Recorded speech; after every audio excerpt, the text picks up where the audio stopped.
Sziasztok! Megnézzük, hogy mi újság az Ex-szel. Mi történt vele, mit lehet róla tudni, mi van, hogy van körülötte, vissza akar-e még térni, akar-e tőletek valamit, erre keressük a választ. És mielőtt hozzákezdenénk, figyelmetekbe ajánlom, hogy még vasárnapig van lehetőség élni az 50%-os kedvezménnyel mindenre, igen, így akartam mondani, minden szolgáltatásra, beleértve a kurzusokat is, amelyek így nagyon-nagyon kedvezően jönnek ki, és árban, és nagyon hasznosak lehetnek egy ilyen nagyon vegyes és nehéz energiával terhelt időszakban. Most mindenkinek szembe kell néznie azzal, hogy mit csinált életében, és mi az, amivel folyamatosan nem akar szembenézni. És nagyon sokszor találkozom azzal, hogy emberek azt mondják, hogy én már régóta a spiri úton járok, ugyanakkor pedig semmit nem fejlődtek, nincsen bennük hit, és az ego vezérel nagyon sok mindenkit, akivel találkozok, állandóan ego, hogy ki és mit akar.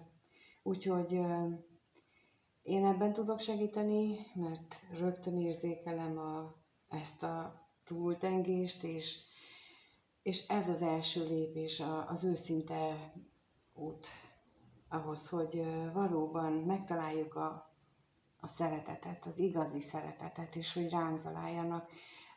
Jönnek hozzám úgy emberek, hogy azt kérdezik, hogy jön-e már valaki normális, nem tud. Egész egyszerűen addig, ameddig ilyen a kémiához hasonlítanám, hogy amilyen vegyértékkel rendelkezünk mi, szabad vegyértékkel, csak olyan tud hozzánk kapcsolódni, amilyen nekünk a szabad vegyértékünk. És ha mi nem vagyunk rendben a saját szeretetünkkel, és nem a kényeztetésre gondolok, tehát, hogy veszek még egy rúst, meg szebb legyen a hajam, ez messze van a szeretettől, hanem azzal, hogy elfogadom magam szépnek, akkor is, hogyha akár 10 kilós súlyfelesleg van rajtam, ez már a szeretethez közelebb áll. Úgyhogy mindenkinek javaslom, nálam vagy máshol, de ez a ilyen típusú utat keresni, mert ez ami előbbre visz. Úgyhogy ennyi volt így előjáróban, és akkor utána most már nekiállok ennek az Ex-nek, aki nem tudom kicsoda, nem tudom, hogy kihez érkezik, kinek az exe, kihez tartozik jelenleg, és kihez tartozott a múltban. Úgyhogy megnézzük azt, hogy mit lehet tudni erről az exről. Ez az alapvető kérdés, hogy mit lehet tudni róla, milyen élete van most, mi van vele.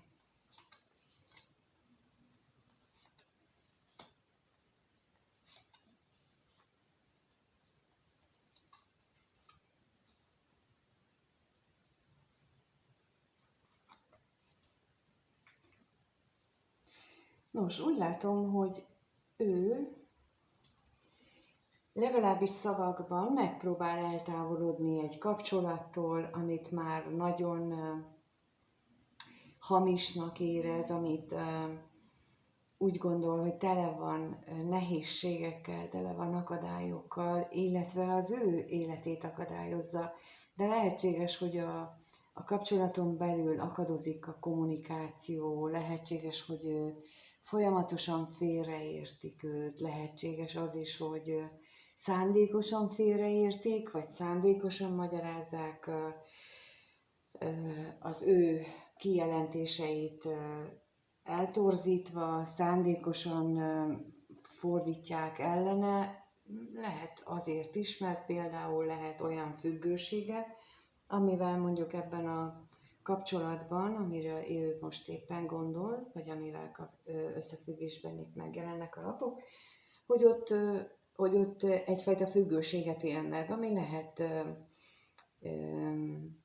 drog is, alkohol is, amit ő választ, azért, mert egyelőre nincs meg benne a kellő erő ahhoz, hogy szembenézzen a saját problémáival, és amikor pedig, itt most azt érzem, hogy amikor pedig összeszedi a bátorságát, és elkezdene róla beszélni, akkor meg lehülyézik magyarán, mondva, mert olyanokat mond, amit korábban mondjuk nem, vagy esetleg amit abban a kapcsolatban nem tartanak elfogadhatónak. És most nagyon ez jön, hogy ezt így éli meg, hogy őt esetleg a múltja miatt, vagy az egyéb dolgai miatt meg sem hallgatják. Vagy amikor meghallgatnák, akkor nagyon nem azt hallanák meg, amit ő mondani szeretne. És akkor itt két-három nappal ezelőtt volt egy olyan videóm, amiben lehet, hogy tegnap, nem tudom, a tudatszintekről beszéltem, ami az apátiával, tehát amikor elhagy a kedvesünk, meg hirtelen megérkezik ott mindenki így magában tudja, érzi azt, hogy hogyan éli meg olyankor az életet, mennyire nagyon más ez a tudatszint. Ehhez tudom hasonlítani. És például, amikor nem értik meg valakit, amit itt is mondok, hogy hiába mondja ő el érthető magyar nyelven, amit mondani szeretne, a másikak, mivel más tudatszinten vannak, mint ő, ezért nem értik, amit mond, és akkor kinevetik, vagy hát leszólják. Tehát ezek mögött mindig ez áll, hogy nem egyforma szinten vannak az emberek, egyforma rezgés szinten, tudatszinten, és amikor vannak sokan olyanok, hogy aki nem érti a másikat, mert az más tudatszinten van, akkor azt mindenféle degradáló jelzővel illeti. Ezt érdemes esetleg megfigyelni a környezetetekben, vagy a magatok életében, amikor esetleg azzal szembesültök, hogy nem értenek benneteket, akkor érdemes megfigyelni, hogy ki hogyan reagál a dolgokra.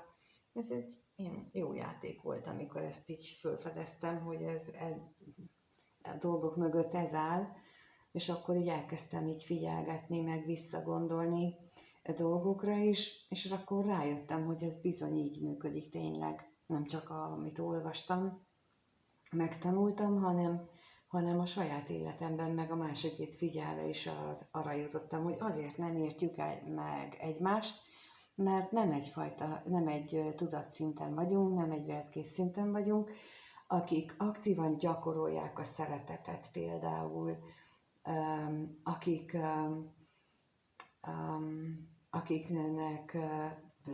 sokat olvasnak Jézust, Bibliát, azokra nagy hatással van, vagy a Távol-Keleten Buddhát. Ők olyan tanítók voltak, akik nagyon-nagyon-nagyon magas tudatszinten vannak, és még ma is hat az ő tudatszinten menő hatásuk. Úgyhogy aki a valódi szeretet, és akkor itt most, amit az elején elmondtam a videónak, tehát nem a látvány szeretet, hogy szívecskézzünk, meg lájkolunk, meg szóval az a látvány az én szerintem, amikor a valódi szeretet van bennünk, és mindenkit szeretünk, akkor is, ha számunkra kellemetlen dolgot tesz, na akkor ez emel, és akkor hát ilyenkor előfordul, hogy a környezetünk az nem tud ezzel mit kezdeni, és akkor így nem úgy reagál a dolgainkra, de én azt gondolom, úgy tudom, hogy a következő évtizedekben ez a nagy univerzális energiáknak a célja, hogy ezt minél több embernél lehessen elérni, és ennek a tanúi vagyunk, hatalmas változásnak, ennek a változásnak, ennek a belső átalakulásnak a tanúi vagyunk, és én azt gondolom, hogy akik már itt vannak, és ezt hallgatják, ők már ráléptek erre az a nagy átalakulós útra, mert a szeretetet próbálják meg magukévá tenni, így is, úgy is. Jó, megnézzük akkor, hogy mi ez a katonatiszt. Miért? Tehát mit akar az, hogy eltávolodik, vagy... Bizony, itt megjelent ennek az exnek egy szívének kedves személy, akivel a múltban nagyon is szenvedélyes, heves érzései voltak, és akitől lehet, hogy tőle is eltávolodott már. És akkor most az üzenetre kérnék szépen. Mire gondol? Lehetséges, hogy arra gondol, hogy ez a szívének kedves személlyel ők egy pár valójában, és még az is lehet, hogy ez a személy talán idősebb, mint ez az ex, és hogy a kettejük beszélgetéseikre is gondolt, és akkor most itt a házasságra kérnénk.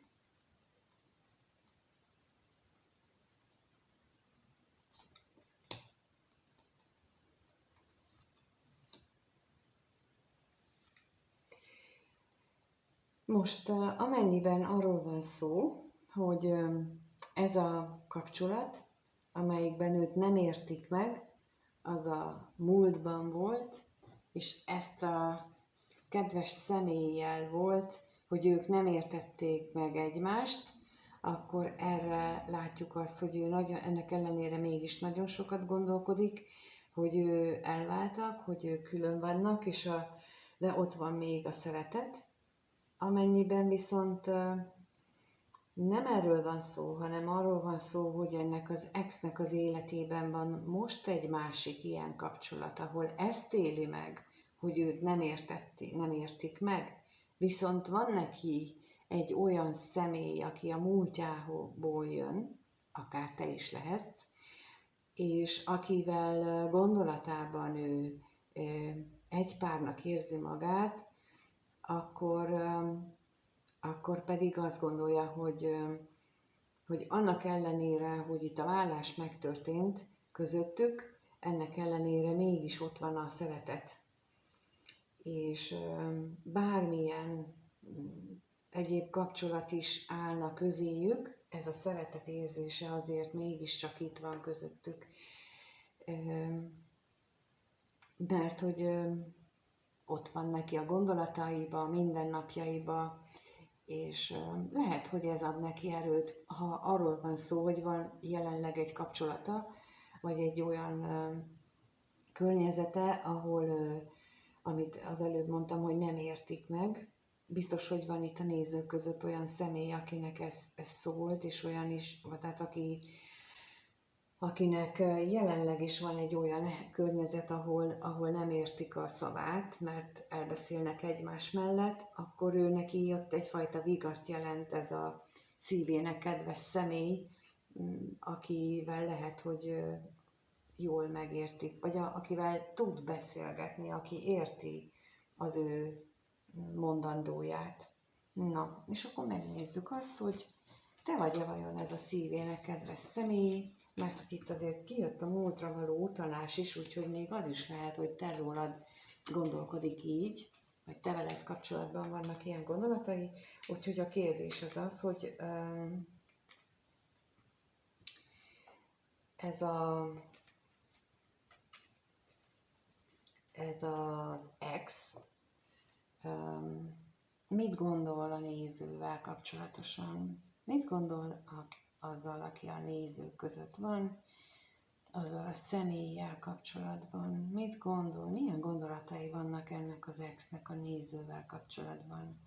Milyen gondolatai vannak?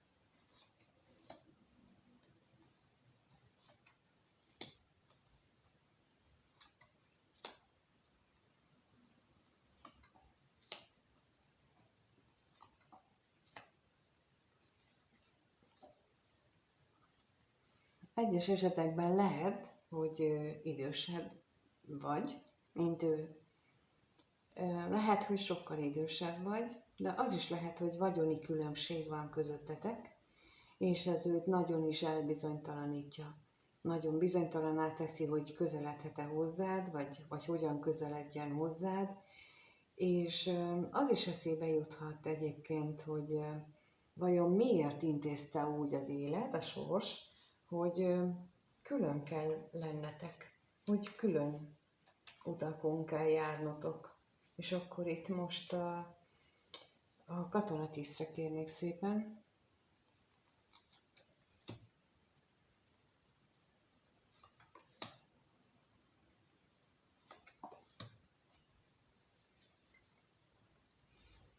Lehetséges, hogy ő abban reménykedett, vagy abban reménykedik még mindig, így, hogy ő indíthat egy olyan új utat, ami családhoz viszi közelebb. Lehet, hogy ahhoz a család álomhoz, ábrándhoz, ami az ő fejében van, de az is lehet, hogy egy meglévő családhoz viszi őt közelebb, ebben reménykedik. És ebből eredhet a kettőtöknek a távolsága, hogy ő ilyesmire gondol. És akkor a bíróra kérnék szépen, hogy arról mit tudhatunk meg.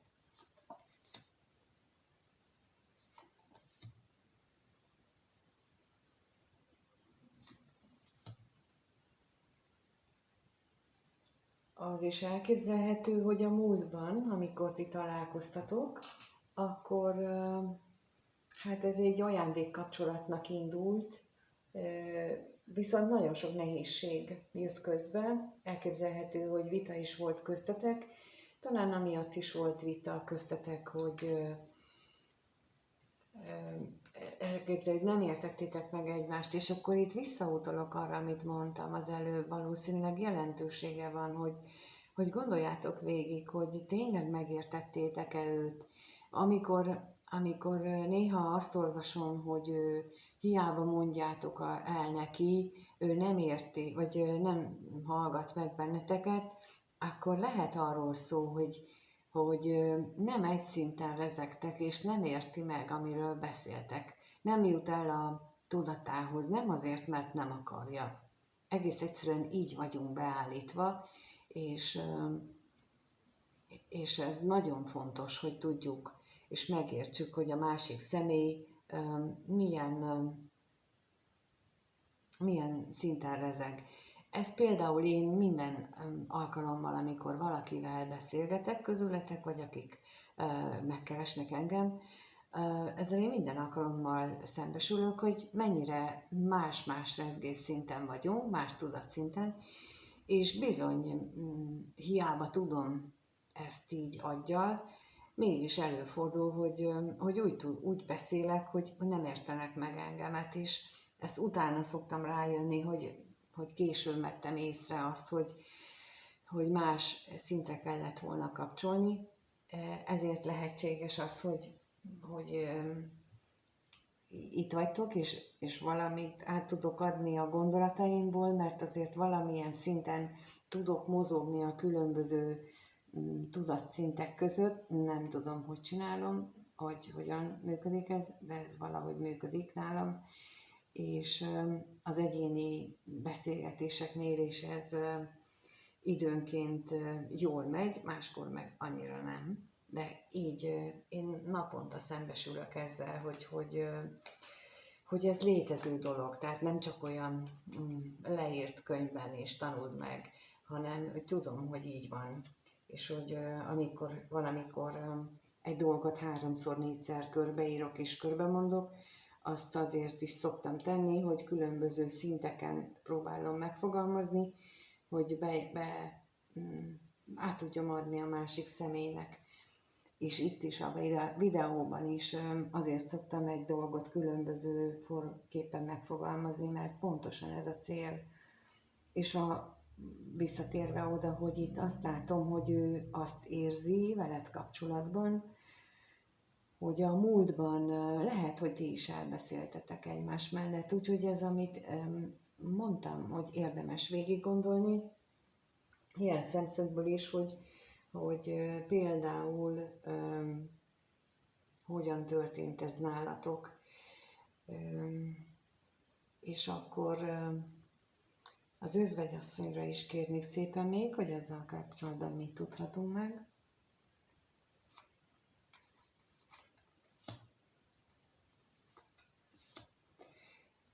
Hát annak ellenére, hogy lehetséges, hogy te kicsit idősebb vagy nagyon idősebb vagy, mint ő, ennek ellenére mégis úgy gondolja, hogy ő nagyon vágyik rád, a vágyainak tárgya vagy, és lehet, hogy ez az ő nehézségeit, a függőségeit, ez egyrészt ebből emiatt is van, mert nem tud vele mit csinálni, mert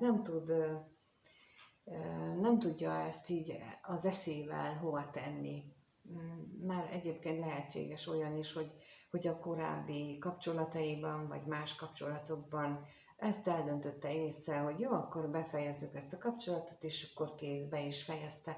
Itt nem biztos, hogy erről van szó, és akkor lehet, hogy nem tudja befejezni, vagy kiverni a fejéből, mert olyan erős vágyak is lehetnek benne, és itt függetlenül attól, hogy te most idősebb vagy nem, ő mégis ezt éli meg, vagy erre gondol, nagyon sokat gondol erre, és nagyon nehéz gondolatai vannak ezzel kapcsolatosan. És akkor megnézzük, hogy ez az ex, ez a valaha szeretett személy, ő hogyan gondol a nézőre, ez a kérdés, hogy ez a valaha szeretett személy hogyan gondol a nézőre.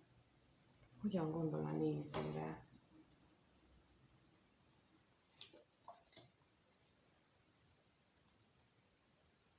Szóval, amit az előbb befejeztem, akkor azzal kezdünk. Úgy látszik. Hogyan gondol, azt kérdeztem. Igen, mert közben máshol is voltam, így gondolatban. Na mindegy, most megint megkérdeztem, hogy hogyan gondol. Hát arra gondol, hogy jó lenne, hogyha, és akkor erre most nem kérek majd pluszot. Tehát megint ott van a vágy, hogy teljes lelkével vágyik rád, és hogy örülne, hogyha az akadályok, a nehézségek eltűnnének, és hogy a szerelem érzését tudná megtapasztalni veled. Azt hiszem, hogy ez így elég egyértelmű. Az előbbiek után ez egy sokkal kézzelfoghatóbb gondolat, mint ami az előbb volt, az bonyolultabb volt, de akkor most hogyan érez? Ezt kérdezem, hogy ez a valaha szeretett személy hogyan érez a néző iránt, milyen érzései vannak ennek az ex-nek a nézővel kapcsolatban, milyen érzései vannak?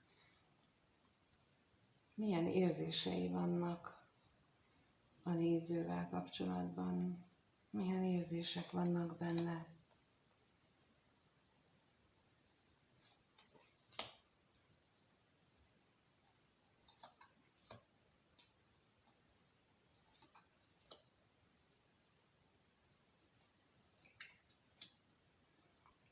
Úgy látom, hogy hát mondjuk úgy, hogy toxikus, de ez a toxikus, ez azt jelenti, hogy szinte elviselhetetlen az a ragaszkodás, az a vágy, ami benne van, az, hogy történjen már valami, hogy múljon már el a nehézség, hogy avatkozzanak már be az égiek, vagy történjen valami csodaféle, hogy itt szűnjenek meg ezek a nehéz dolgok, és akkor a hamisságra kérnék szépen. A hamisságra kérek, hogy milyen érzései vannak veled kapcsolatban.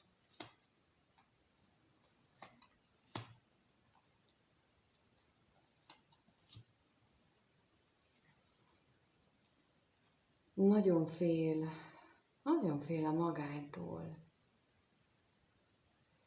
lehetséges, hogy az, hogy nem vagytok együtt, és lennének neki más gondolatai, de fél az elhagyástól, fél a magánytól, mert teljes lelkével bele van ebbe zuhanva, ebbe a lelki gyötrelembe tulajdonképpen, hogy mi van, mi lesz, mi lenne, ha...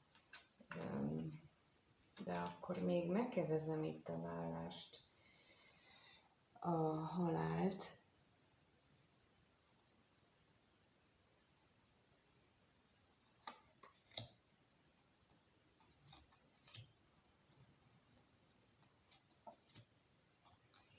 Hát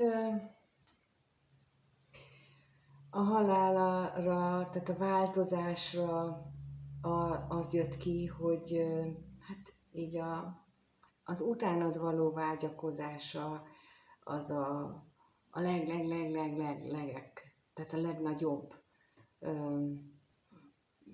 megfogalmazható vagy megfogalmazhatatlan mértékben a legnagyobb a vágy, ami benne van, amit érez.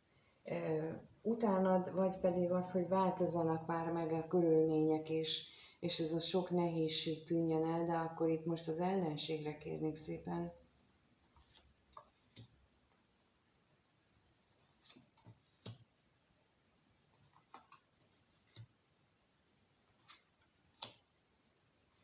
Igen, tehát itt ennek az alátámasztása jött ki, hogy nagyon kitartóan bízik abban, hogy itt valami döntés születik mondjuk az égiek részéről, és megváltoznak itt a dolgok, és a csoda megtörténik, és lehet, és indul egy új szakasz, indul egy új élet, ami már sokkal jobb lehet.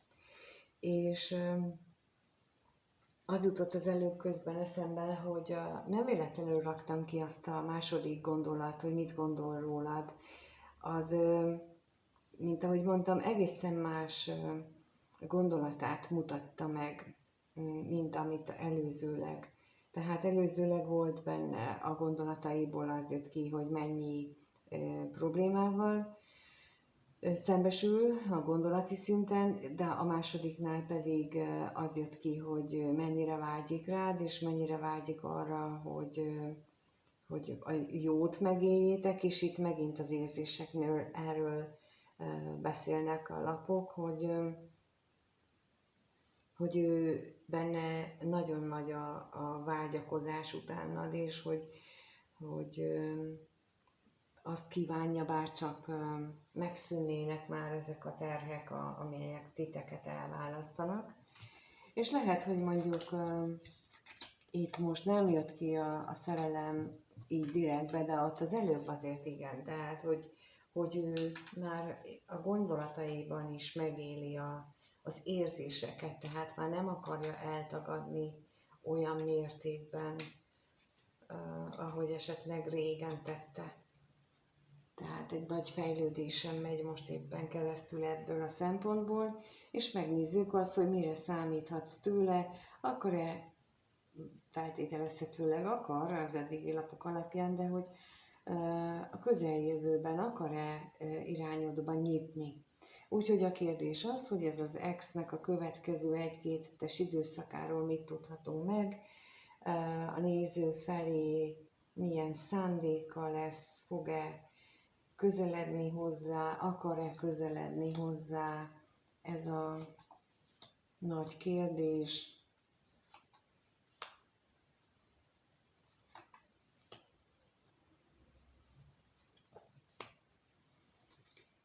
Hát az beszélgetésnek, a kommunikációnak az esélye az nagyon nagy, de az is lehet, hogy olyan fajta beszélgetés lesz köztetek, ami arról szól, hogy mennyire nehezen éli meg az életét, de lehetséges konkrét betegség, ami közben történt vele, vagy veled. És akkor itt még a betegségre kérnék szépen.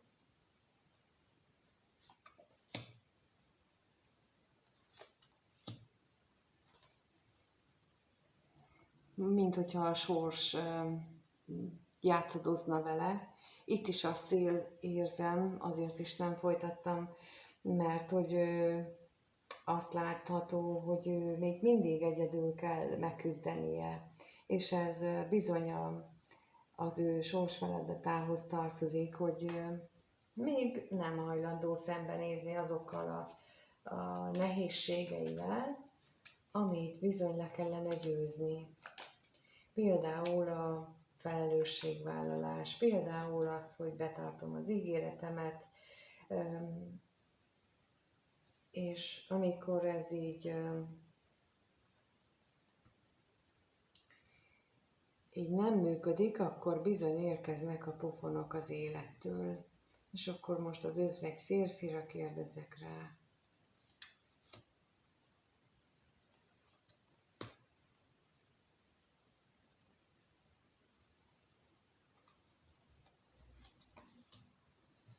Hátra kellene hagyni a múltját. És a múltjában is azt a szemét, itt most nem biztos, hogy rólatok van szó, lehet, hogy titeket, de a múltjában is azt a szemét, aki őt visszahúzza. És ott az elsőnél ott ugye mondtam, hogy nem értik őt, meg hiába beszél. Ki ez a személy, ez az özvegyasszony? Őről mit tudhatunk meg? Ki ő?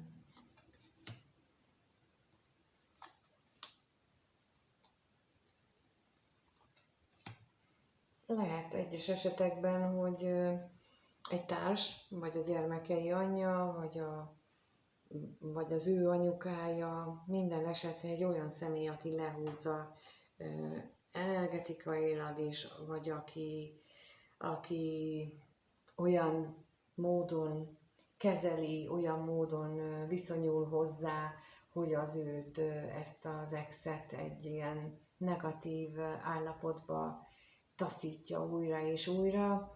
Például, hogy ha végre valami jó történik vele, mert mondjuk találkozik a szívének kedves személlyel, és találkozik, vagy hazamegy, és akkor találkozik ezzel a harmadik féllel, és akkor valamit beszól, és onnantól kezdve pak, el is veszett a jókát. Biztos ismeritek, hogy hazamentek, vagy mentek valahova, és akkor a másik személynek elég egy mondata ahhoz, hogy eltűnjön a jókedv belőletek. Na most valahogy ezt az állapotot érzem itt, hogy ezen kellene is elgondolkodnia, illetve azért valamennyire el is fog rajta gondolkodnia, hogy ez így nem biztos, hogy normális dolog, és nem biztos, hogy ezt így kell megélni, és hogy akkor ezen kellene változtatni, és már többször is említettem, hogy amikor egy ilyen problémával küzdünk, és újra megkapjuk azt, hogy édesem, csinálj már valamit, aztán a következőt, hogy most már csináljál valamit, tehát az élet figyelmeztet újra és újra. Például, amikor ez a figyelmeztető hang nem elhangzik, akkor már jönnek a betegségek is, és amikor mi még nem reagálunk erre sem, mert a betegséget is inkább eltörjük, mint hogy elkezdjünk kutakodni magunkban, és mindenféle olyan dolgot kitalálunk, hogy de hát mit szól hozzá az apukám, meg az anyukám, meg hogy nem fog szóba állni velem, pedig utána is fog, csak másképp, akkor ezzel provokáljuk ki, hogy az élet aztán mindent visz, amit az útjába, olyan, mint az árvíz. Ha átadjuk egyszer ezt az irányítást, és nem tettük meg, amit szeretnénk, akkor mindent tud vinni. És itt nem ott tartunk még, csak ott tartunk, hogy ő talán az utolsó felszólításnál tart, és kellene neki lépnie, de nem fog még most, legalábbis ebben az egy hétben, vagy egy-két hétben még, amit látunk itt a lapokban, vagy amit kértünk, nem nagyon fog. Lehet, hogy erről beszélne neked, lehet, hogy beszélne veled erről, talán mint olyan személlyel, akivel jól megérti magát, így kommunikációban, vagy aki megérti őt, és ha így történik, akkor érdemes lenne arra figyelni, hogy ne azon a szinten beszéljetek vele esetleg, ami más, mint az övé, amit ő be tud fogadni, hanem ha nem reagál dolgokra, amit elmondasz, akkor tud, hogy ő máshol van, akkor keres egy másik témát, egy másik megközelítést, egy másik indulást, és akkor úgy próbálj vele beszélni, és akkor hagyd azt a témát külön, vagy békén, mert így tudsz neki leginkább segíteni, hogy nem erőlteted az őt foglalkoztató dolgokat, ezt neki egyedül kell végigjárnia, mint ahogy nekünk meg a magunkét, mindenkinek a sajátját, úgyhogy ezt látom most, ezt tudom most elmondani. Köszönöm szépen, hogy itt voltatok, köszönöm, olyan sokan jelentkeztek, és egy kicsit most más is volt a hangom is, meg ma elfáradtam most a héten, mert már egy hete most ez erősen ment, és most ezt lehet, hogy hallani lehetett, hogy fáradt is vagyok, és nehezebben tudok így az energiákra menni. Úgyhogy kérlek benneteket, hogy nézzétek el, ha így látjátok, de azért a kommentben megírhatjátok ezt nyugodtan, nem sértődöm meg, az már régen túl vagyok a sértődéseken, és köszönöm szépen, hogyha megosztjátok mindenféle gondolatotokat, köszönöm, hogy itt vagytok, és mindenkinek minden jót kívánok, sziasztok!